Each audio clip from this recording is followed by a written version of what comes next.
Paulo Contis at Yen Santos hiwalay na. Mabilis ang tsismis ng mga netizens pagdating sa pag-aabang ng mga balita.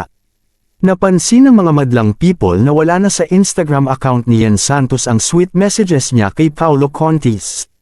Barado na ito lahat ang walang bakas ng aktor sa social media ni Yen Santos. Kaya naman nang may bahagi ang chikang ito sa isang portal ay marami agad ang nag-react.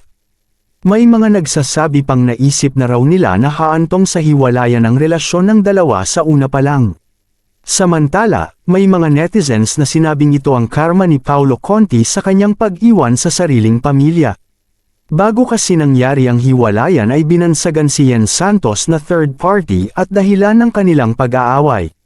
Spotted palagi ang dalawa noon at nag-deny pa noong una na hindi sila magkasintahan ngunit umamin din kalaunan.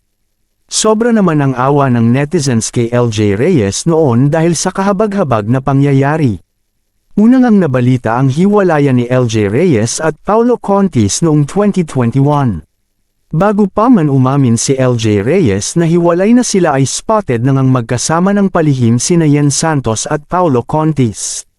Labis ang sakit na nadama ng aktres na si LJ Reyes ng mga panahon na yon dahil sobra ang trauma na ibinigay ni Paulo Contis sa kanya. Tumagal ng 6 na taon ang relasyon ni na LJ Reyes at Paulo Contis.